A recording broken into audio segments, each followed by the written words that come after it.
Aloha! Welcome back to the Anxiety Coaches Podcast. I'm your host and coach, Gina Ryan, and I'm so happy to be with you again today as we consider the many ways to bring your mind and body back to its natural peace and calm.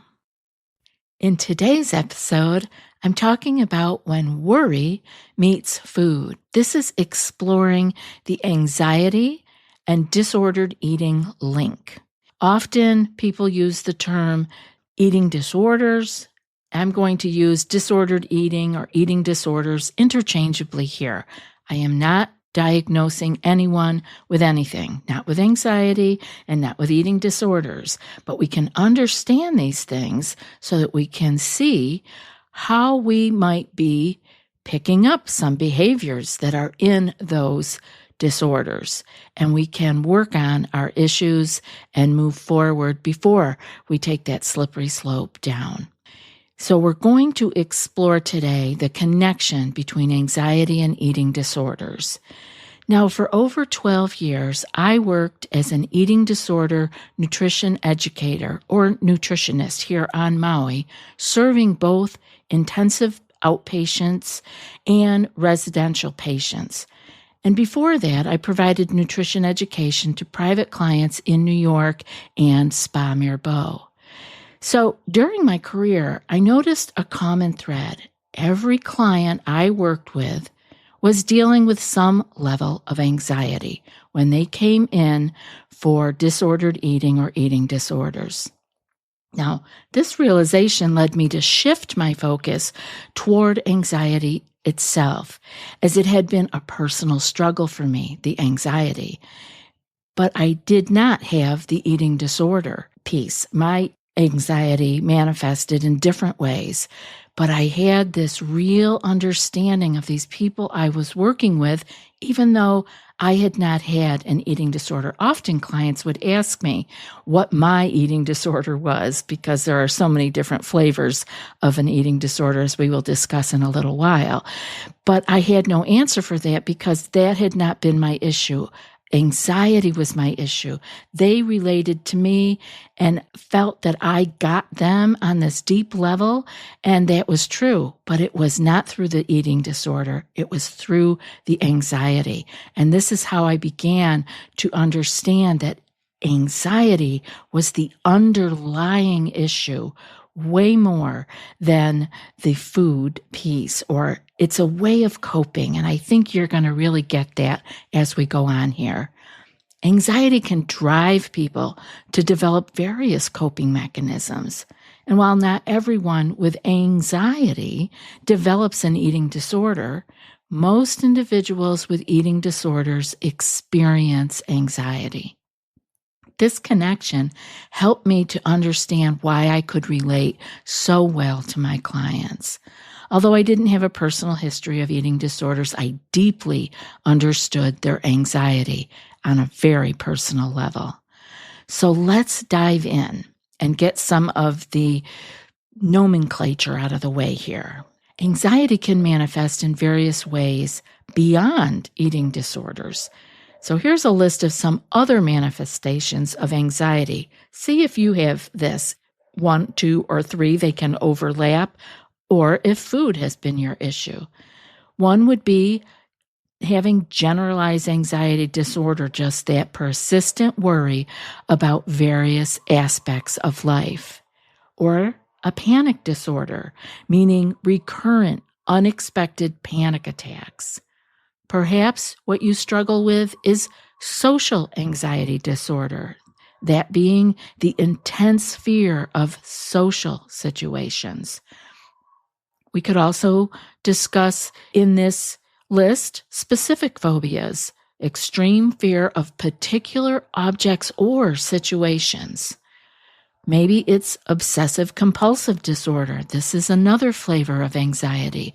That's intrusive thoughts and repetitive behaviors. How about post-traumatic stress disorder, PTSD? That would be the anxiety following a traumatic event, no matter how long after. It can be coming up years or decades later. Another thing that happens with people is substance use disorders, using drugs or alcohol to cope with anxiety, either street drugs, prescription drugs, you name it. That can be a way to cope. Another one that's not commonly talked about is skin picking. This is a disorder of repetitively picking at one's skin. Another one is compulsive hair pulling. There's also hoarding disorder, and that's the difficulty discarding possessions and excessive acquisitions. Another one would be insomnia or sleep disorders, difficulty falling or staying asleep due to your anxiety. There are many reasons for not being able to sleep, but we're talking specifically about it being from anxiety here. Another one would be chronic pain or psychosomatic symptoms, and these are physical manifestations of anxiety, such as headaches, stomach issues, gut issues, pain, unexplained pains and aches. Back comes to mind to me, a lot of back issues. That's how I got introduced to Dr. Sarno, as he did all of the work, the psychosomatic piece of back pain when people couldn't be healed by surgery or medications. He worked with them by journaling and education. And then there was perfectionism, would be another one. This is the excessive need for control and the fear of making mistakes.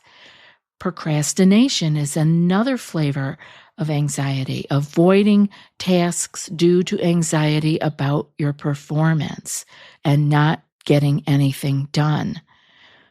Another one is relationship issues, having difficulty forming or maintaining relationships due to your anxiety levels. Career challenges. Many times there's underperformance or avoidance of career advancement due to anxiety. Financial stress is another flavor. Excessive worry about money, even when one is financially stable. Again, you can see these playing out in the head more than in the external world, such as my next one, health anxiety, the persistent worry about one's health. It's often called hypochondria too. We're getting to the end here, don't worry. Next is technology addiction. Yes, anxiety can show up as the excessive use of technology as a form of escape or distraction. And finally, compulsive exercise. Excessive exercise as a meaning of controlling anxiety. Now, we all know that getting a good run in or stretching, doing some Tai Chi or Qigong can move the energy when you have anxiety, but we're not talking about that. We're talking about excessive exercise. Just as when we get into the food pieces, it is this excessive nature that is the key component, not the exercise. Now, this list demonstrates a wide range of ways that anxiety can impact a person's life beyond eating disorders. So I wanted you to know this show, even if you are not struggling with food, there are many other ways that your anxiety could be manifesting, and things we're going to talk about can be helpful for you too. It's important to note that these manifestations can often overlap or co-occur. So now I want to take a minute and unpack eating disorders. I want to talk about the different ones. You've probably heard of most of them, and give you a brief description of each eating disorder. And these are probably how the DSM-5 would be categorizing them. But you can just begin to see how these things might be playing out in your life if you are struggling with this. The first one would be anorexia. Anorexia nervosa. Now, this is characterized normally by restrictive eating that leads to significantly low body weight. Anorexia itself is just low body weight. That can happen to people who are ill, people who are old, or people having digestive or eating problems. But when it is anorexia nervosa, this is when it is more in the psychological realm. These are people who have intense fear of gaining weight or becoming fat. And there is often a disturbance in body image perception. The second one is bulimia nervosa. Now, this is recurrent episodes of binge eating. Recurrent episodes. Everybody has a time or a place where they had a little bit too much to eat, binging on a particular food to the point of being uncomfortable and saying, I'm not doing that again. But what we are talking about here is recurrent episodes. It becomes a go-to. This is a compensatory behavior to prevent weight gain. Self-induced vomiting or laxative misuse. That's when you are binging and then removing the food. And it can also be through not just self-induced vomiting or laxative misuse, it could also be through exercise. Now, self-evaluation unduly influenced by body shape and weight. You can see where there is more than just the food going on here. There are problems with how one is perceiving themselves. The third one is a binge eating disorder. This is recurrent episodes of eating large amounts of food in a short period. Again, we all have a time. There's a Thanksgiving meal, a party, whatever. This is recurrent. And there is, along with it, a feeling of a lack of control during these binges, not just going overboard because you were having fun. And with this binge eating disorder, there is no regular compensatory behaviors, unlike with bulimia. With this, there is just binge eating. You are not trying to get rid of the food. Number 4 is other specified feeding or eating disorder. This is OSFED. And it is an eating disorder that causes significant distress in a person's life, but it doesn't meet full criteria for some of the other disorders. So an example of that would be atypical anorexia or a purging disorder or night eating syndrome. Those are not diagnosable per se, but they do fit into this OSFED. Number 5 is avoidant or restrictive food intake disorder. And this one is sometimes called ARFID. And this is an eating disturbance resulting in persistent failure to meet your nutritional needs. And it's not related to body image concerns or fear of weight gain. And this would be more associated with sensory issues or a fear of adverse consequences from eating. We won't go real deep into this because it's not as common as some of the others. Just like number 6 is also not very common, but it happens. And this is pica.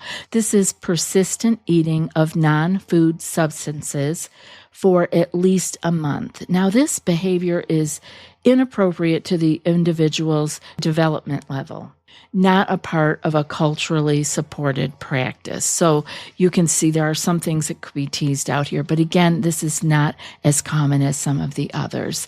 And this one is also not common, number 7, but it does happen, and you will see it if you work in this field. This rumination disorder. This is repeated regurgitation of food for over a month, and the food may be rechewed, reswallowed, or spit out. And this is not due to associated gastrointestinal conditions, but for an issue with the food and consuming food in and of itself. And finally, 8 is very common, and this is orthorexia. This is an obsession with healthy eating that becomes detrimental to overall well-being. We all want to eat well. And in this day and age, we have so much information available to us that we can spend a lot of time and effort and look like we are obsessed with healthy eating. And especially if you have an issue, if you have diabetes or high blood pressure or your weight is creeping up in your middle ages, you might get obsessed, so to speak. I put that in air quotes, and really looking into healthy eating and working very hard at it. That is different because it isn't detrimental to your overall well-being. There are people who get obsessed to the point through extreme concern about the food quality or purity. It becomes almost an OCD kind of like behavior. So there could also be a rigid avoidance of foods that are believed to be unhealthy or unpure. Now, we all have things we avoid. We all have things that we go, oh, I wouldn't eat that. When you see your friends eating it or something, whatever.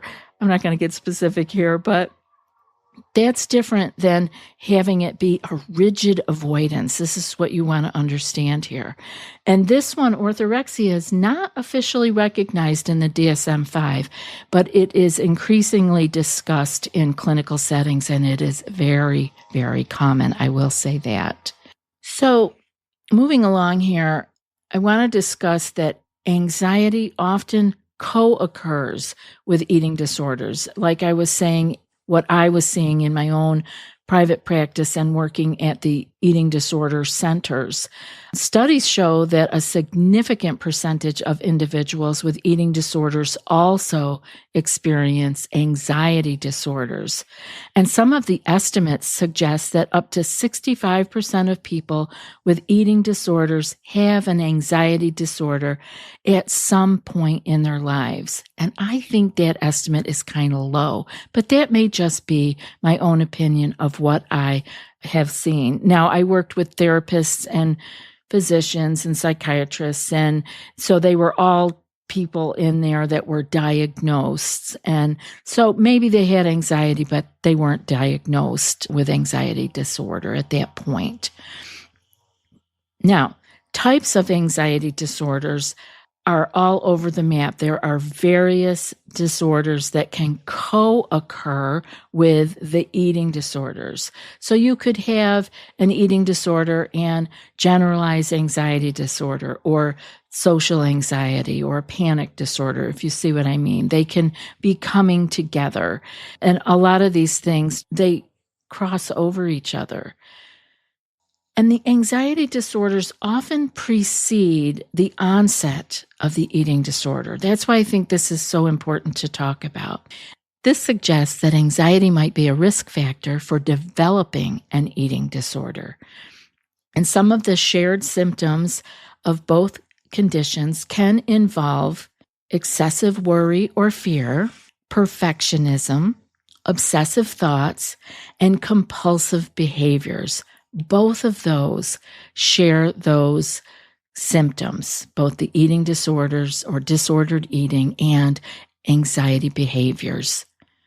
And there may be shared neurobiological mechanisms that underlie both anxiety and disordered eating, such as dysregulation in serotonin systems. I'm not going to go deep in that, but it is something that comes up. The presence of comorbid anxiety can complicate the treatment of eating disorders and vice versa. That's why integrated treatment approaches that address both conditions simultaneously are often necessary. And that is what we worked with in the inpatient or intensive outpatient setting. Now, this is when people have gone to a point where life isn't working for them anymore.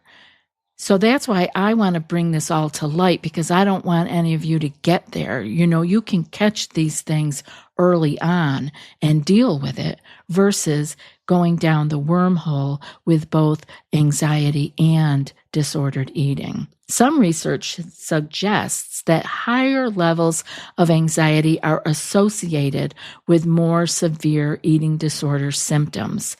And that, again, is just one is feeding the other. Anxiety and eating disorders can manifest in different ways, such as a fear of gaining weight, anxiety around meal times, social anxiety related to eating in public, and obsessive thoughts about food, weight, or body shape. So I could expand on any and all of this, and I actually have pages and pages of more things to talk to you about. So I am going to stop here today, and then we're going to pick up with episode 1072 for part 2. And I hope you will join me, because we're going to finish up, and then we're going to get into what you can do and how you can take care of your stress around food. If you're just having stress around food, you don't have to be diagnosed with an eating disorder to be aware of, geez, I'm thinking a little bit too much about this. Maybe there's something to it and I can pay attention. And all of it comes when we begin to calm our nervous system back down again. I hope to see you in episode 1072. And now for today's quote. The practice of eating is an emotional act tied not only to our need for nourishment, but also to our deepest fears, anxieties, and desires. And that's from Janine Roth. I'll be back in a few more days with another podcast. Until then, be well and aloha.